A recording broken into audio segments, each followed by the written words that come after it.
नमस्कार, राजस्थान में आपका स्वागत है। इस वक्त आपके साथ मैं हूं अभिनव अभी। राजस्थान में साल 2023 में चुनाव होना है, लेकिन प्रदेश में नेता इस कदर बौखला गए हैं कि लगता है कि नेताजी अब धमकी पर उतर आए हैं। चुनाव से पहले सत्ता का डर दिखाकर क्या लगता है कि ये नेताजी मतदाता से बड़े हो गए हैं या फिर सत्ता का डर दिखाकर राजस्थान की गद्दी पर काबिज होना चाहते हैं? चुनाव से पहले सत्ता की धमकी, मतदाता से बड़े नेताजी, जुबानी जंग से हाथापाई तक। सत्ता की हनक में नेताजी का रौब आपने कई बार देखा होगा, लेकिन लगता है सत्ता छिन जाने के बाद उतावले नेताजी अब कुछ ज्यादा ही बौखला गए। राजस्थान में साल 2023 में चुनाव होने हैं, तो विपक्ष में पिछले 4 साल से बैठे नेताजी अब धमकी देने लगे। कोई पुलिस वालों को धमकी दे रहा है तो कोई आदिवासी का। अपने सपनों का बिजनेस शुरू करने के लिए आपको कोई भी बैंक बिजनेस लोन नहीं दे रहा?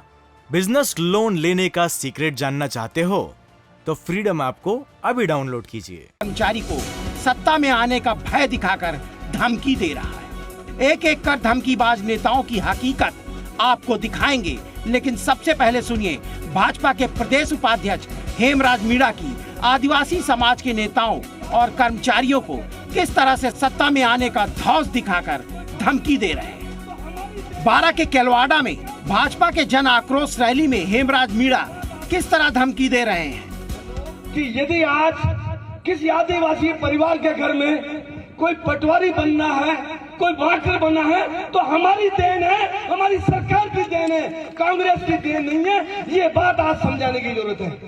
बंधुओं, रिजर्वेशन हमने दिया, आज हमारी हालत आदिवासी की अच्छी हो गई और आज आदिवासी कर्मचारियों ने गैंग बना रखी। मैं कह रहा हूं, गैंग मत बनाओ, सरकार तो आएगी। तो सुना आपने किस तरह नेताजी न केवल अपना बखान कर रहे हैं बल्कि धमकी भी दे रहे हैं। हेमराज मीणा ने पूर्व विधायक स्वर्गीय हीरालाल सहरिया और उनकी बेटी विधायक निर्मला सहरिया पर यह धमकी भरा बयान दिया है, जो अब वायरल हो रहा है।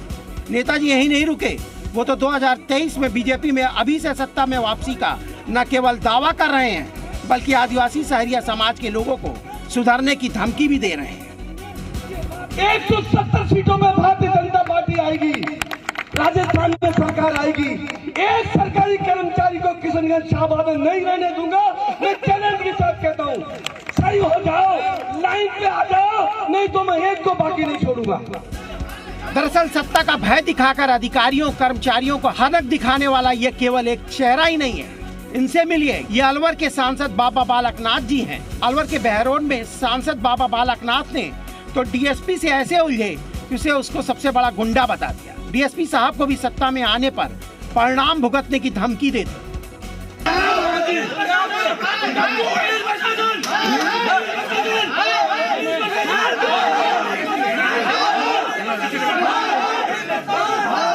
ये 9 महीने का शासन रहा है, उसके बाद में उसको अफसोस होगा कि आज उसने कितनी बड़ी गलती की है। पूरी जिंदगी भर अफसोस रहेगा उसको, पूरी जिंदगी भर।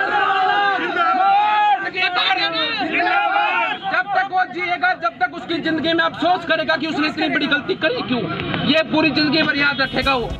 सवाल यह है कि नेताओं की सत्ता की इतनी हनक है कि अब धमकी देने पर उतारू हो गए।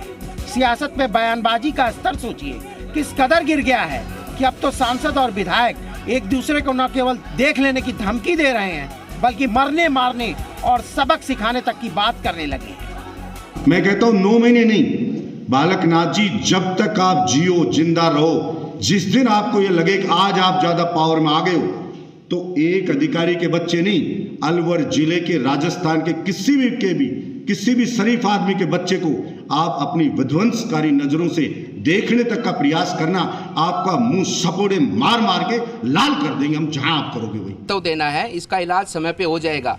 अब तो क्या करें, ये व्यवस्था है, विधायक बन गया वो गलती से, भुगतना पड़ेगा, झेलना पड़ेगा। लेकिन आगे आने वाले समय पर उसकी कोई पीढ़ियां क्या, उसके आगे 10 पीढ़ियां हो जाएंगी तो भी उसका वंश का कोई विधायक नहीं बन पाएगा वहां से। सवाल सत्ता का ही नहीं, सवाल ये है कि सत्ता की हनक में नेताजी शायद ये भूल गए हैं कि आज वो जो कुछ भी हैं मतदाताओं की वजह से है। सोचिए, जो नेता सत्ता में आने की धमकी देकर सीधे सीधे धमकी और सबक सिखाने की बात कह रहे हो, वो क्या विकास की बात करेंगे। बारां से राम मेहता, अलवर से जुगल गांधी, जयपुर से आशीष चौहान की रिपोर्ट। अपने सपनों का बिजनेस शुरू करने के लिए आपको कोई भी बैंक बिजनेस लोन नहीं दे रहा? बिजनेस लोन लेने का सीक्रेट जानना चाहते हो तो फ्रीडम ऐप को अभी डाउनलोड कीजिए।